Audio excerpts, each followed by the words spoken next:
The first story happened to me 2 years ago, and I still can't drive past a certain house in my parents' neighborhood without feeling sick to my stomach. I used to think of Christmas as the safest time of the year. Lights in every window, neighbors home, packages on porches. Now, when I see a delivery truck in December, I check every lock in the house. Back then I was 23 and still living with my parents while I saved money.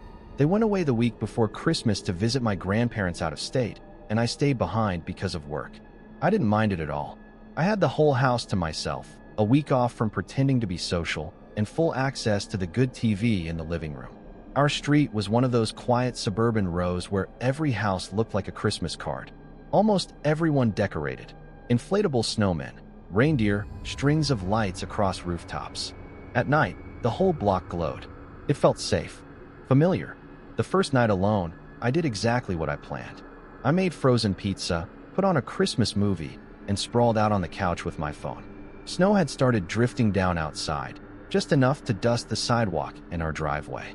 It looked perfect through the big front window. At around 9, I heard the sound of a truck outside. Not unusual, delivery trucks were always up and down our street in December. But this one stopped in front of our house and didn't move. The rumbling idol sat there. Then 3 sharp knocks hit the front door. I paused the movie and checked the Ring app on my phone out of habit. The live view loaded, but the feed was just black. I backed out and tried again. Still black. I told myself the camera was probably covered in snow, but it made my chest feel tight all the same.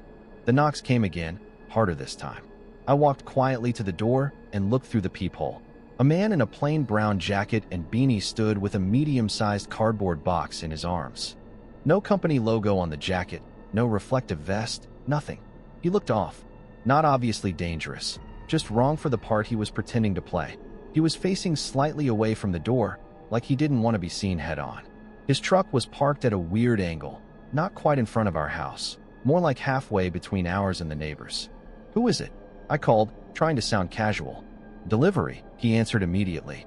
His voice was flat, like he'd been rehearsing that one word all day. "Package for Morgan." That was my name, but that didn't reassure me. Any random person could read our mailbox, or the name on the Ring account, if they somehow accessed it. "I'm not expecting anything," I said through the door. He didn't reply right away. Instead, he looked up at the top of the door, right where the Ring camera should have been, and gave this weird little smile. Then he raised the box a little and said, "It's from your parents." My parents do give me gifts, obviously, but they don't ship them to the house we already live in. My skin crawled. I checked the peephole again. Snow was collecting on his shoulders, but he didn't seem bothered by the cold. "I'll get it later. Thanks," I said. "You can just leave it." He didn't put it down. He just stood there for a few seconds, like he was waiting to hear footsteps coming closer, waiting to hear me unlock the door. Then his smile dropped. He stepped a little closer, close enough that his face filled the peephole, and I could see his eyes clearly. He wasn't looking at the door. He was looking slightly off to the side, like he knew exactly where the peephole was, and was pretending not to. "You really should sign for it," he said, voice low. "It's important."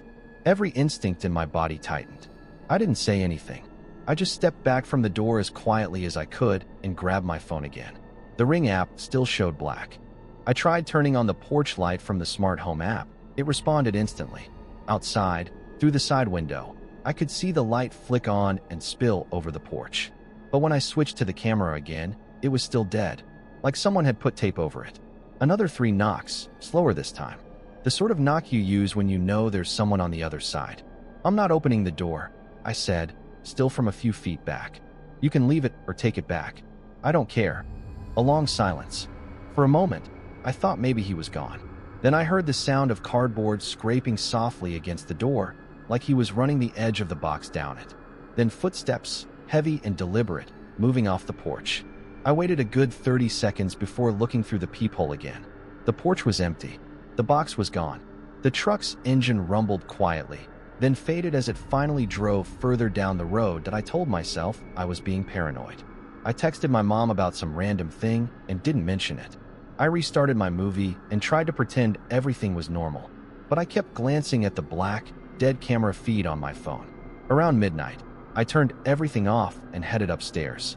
The house was cold in that hollow way big houses get when there's only one person inside them. I did one extra round of checking the doors, front, back, garage entry, all locked. I told myself it was fine.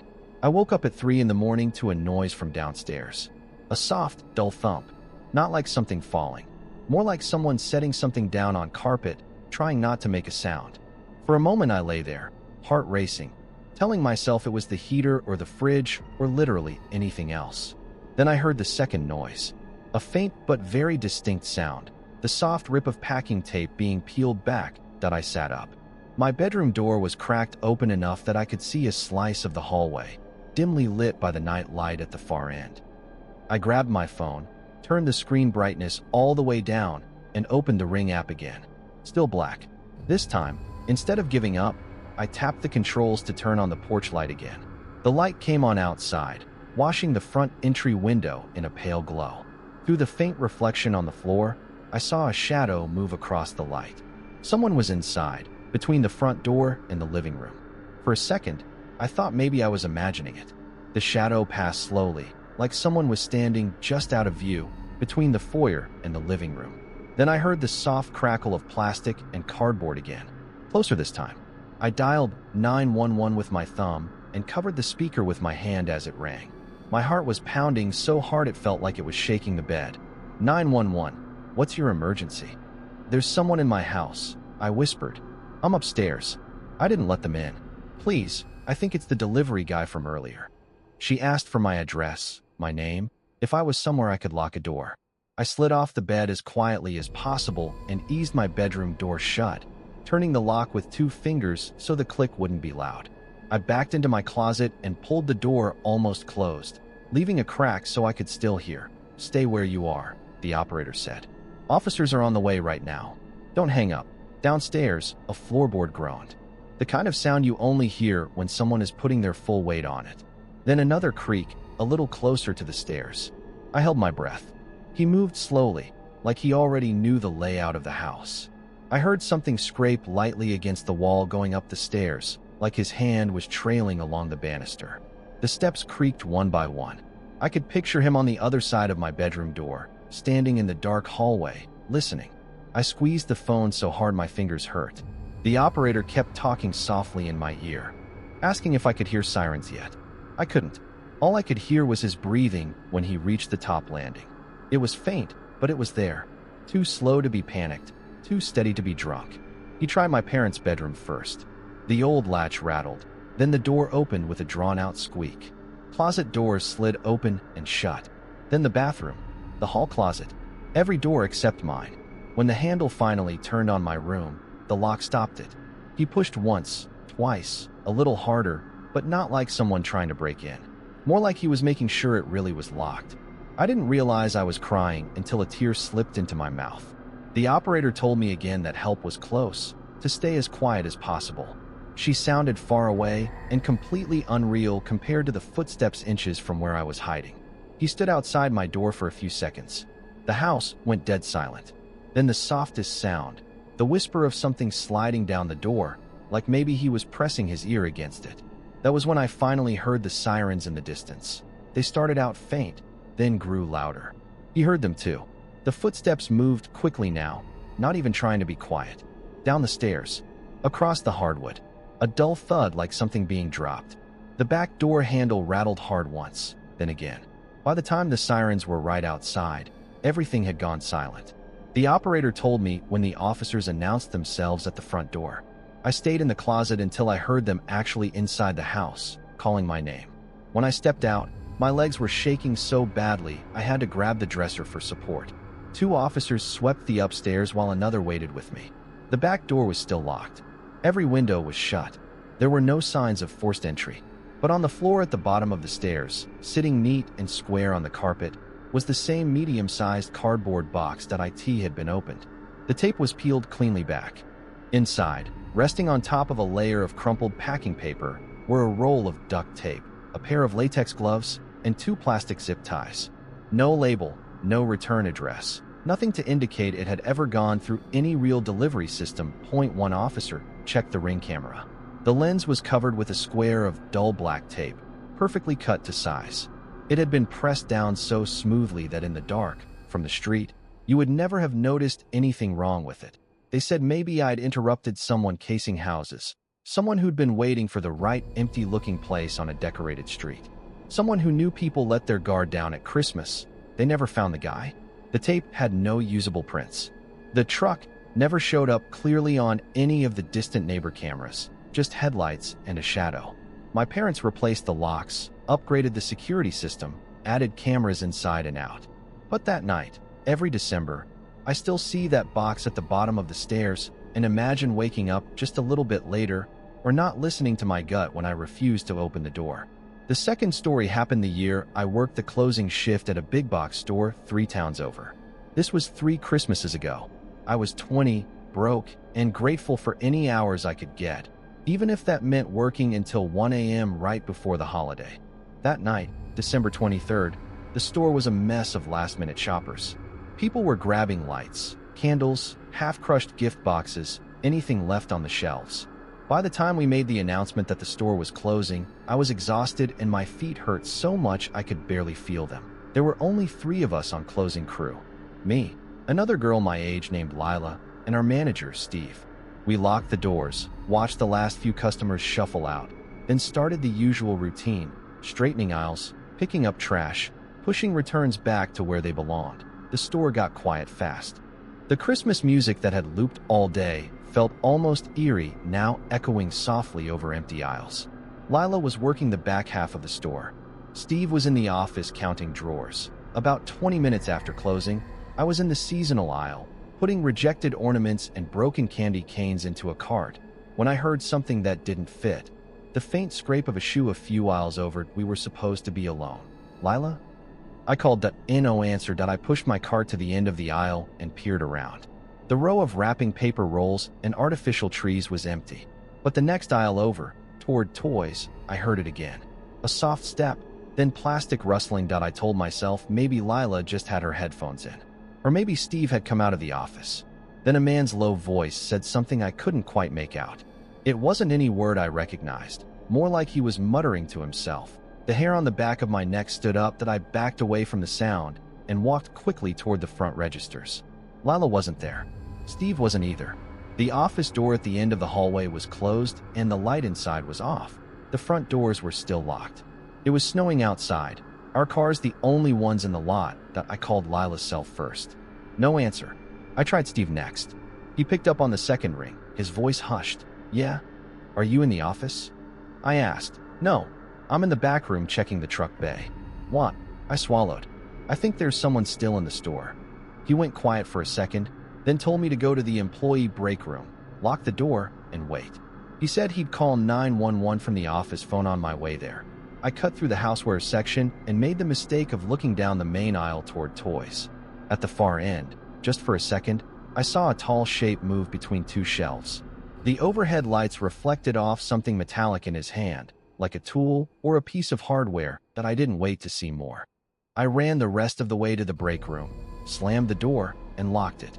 The silence in there made my breathing sound too loud. A few minutes later, the store intercom crackled on.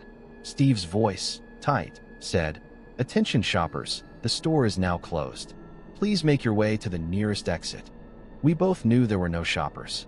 He was letting whoever was in there know that they'd been noticed. The next thing I heard was the faintest bang, like a heavy door being pushed open and slamming too hard. Then quiet. Then, distant outside, sirens growing closer. The police found one of the emergency exits at the back of the store propped open with a folded piece of cardboard wedged under the door. Footprints led out into the snow and vanished at the edge of the lot where tire tracks began. They checked security footage later. A man in a black hoodie had slipped into a stockroom while we were dealing with a rush at the front. He waited there almost half an hour, standing completely still in the shadow between 2 pallets, until the last customer left and the doors locked. Then he moved through the empty aisles like he'd done it before, never looking up at the cameras. He never tried to steal anything obvious. He never even went near the electronics. But in one freeze frame, as he turned a corner towards seasonal, the aisle I was in, you could see what he was holding. Not a tool, not a phone. Zip ties. The third story is shorter, but it still makes my skin crawl whenever I walk past a house with too many decorations in one window. It happened when I was 16, In the neighborhood I grew up in, the same block where everyone tried to outdo each other every December. On our street, there was this one house that never decorated. No lights, no wreath, no inflatable snowman on the lawn. The guy who lived there kept to himself. He was older, maybe late 50s, drove an old beige sedan, and always wore the same dark green coat. Every Christmas Eve, the rest of the block would bundle up and walk together from one end of the street to the other, looking at everyone's lights. It was a tradition. Couples, kids, hot chocolate, and travel mugs. When we passed the undecorated house, we'd always speed up a little without talking about it.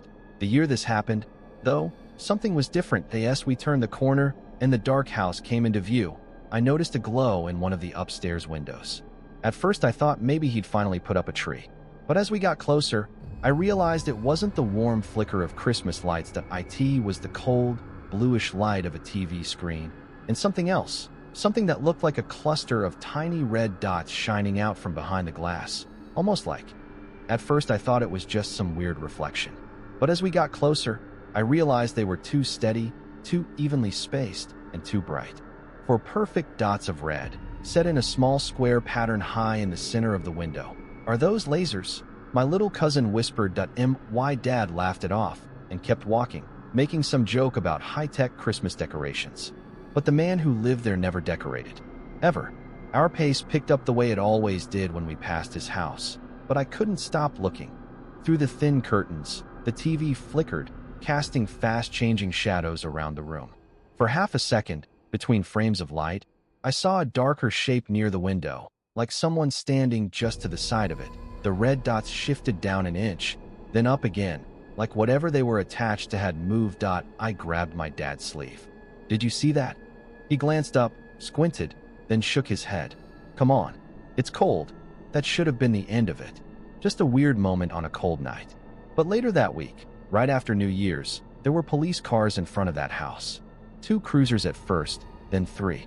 They were there for hours. We found out bits and pieces through neighbor gossip and eventually a short news article. The man had been arrested after someone tipped off the police about suspicious activity. They found several hidden cameras inside his house, all pointed out his windows, all focused directly on the houses across the street. He had been recording his neighbors for years, through their curtains, into their living rooms, into their bedrooms. The red dots in the window were the infrared lights on one of his cameras, the only ones bright enough to be visible from the street when the angle was just right. The worst part wasn't that he had hundreds of hours of footage. It was how organized it all was. Certain houses had more videos than others. Certain windows were zoomed in closer. One of the most frequent folders, with the most clips, was labeled with my family's last name. I still walk past that house sometimes when I visit my parents for Christmas. Someone else lives there now, and they put up lights and a plastic Santa in the yard. But every time I see a faint red glow in a second-story window anywhere, I think about how long he must have been watching us before any of us even noticed. The 4th story happened on a Christmas Eve when I was 17. It's the one that ruined the idea of waiting up for Santa for me forever. My family had this tradition where on Christmas Eve we'd all fall asleep in the living room together. Me, my little sister, and my parents, watching movies with the tree lights on. That year, my parents both fell asleep on the love seat around midnight. My sister crashed out on the floor in a sleeping bag. I was stretched out on the couch, half watching some old Christmas special, half scrolling my phone. Outside, snow was coming down in thick, slow flakes. The whole street was quiet. Our tree glowed in the corner, surrounded by wrapped presents my parents had put out earlier. The only other light was the soft blue from the TV. Around 2 in the morning, I must have drifted off. I don't remember closing my eyes. I just remember waking up to a sound that didn't fit, the faint crinkle of wrapping paper. For a second I thought it was my sister moving in her sleep. Then I realized the sound was coming from the direction of the tree. I stayed completely still and opened my eyes just a slit. There was a man kneeling by our Christmas tree. He wasn't in a red suit. No beard, no hat, just a dark jacket, jeans, and a knit cap. His back was to me, shoulders hunched, one hand on a box, the other holding a small flashlight angled down so the beam stayed low and tight. He moved with this weird calm, like he'd done this before. I could hear my own heartbeat. My parents were still asleep on the love seat, my dad's mouth slightly open, my mom's hand resting on his arm. My sister was on the floor a few feet from the tree, turned away, dead asleep. The man froze suddenly, like he felt my eyes on him. Slowly, he turned his head just enough to see me over his shoulder. Our eyes met. For a long second, neither of us moved. The flashlight beam hovered over a half-torn piece of wrapping paper. His face was partially in shadow, but I could see his eyes clearly.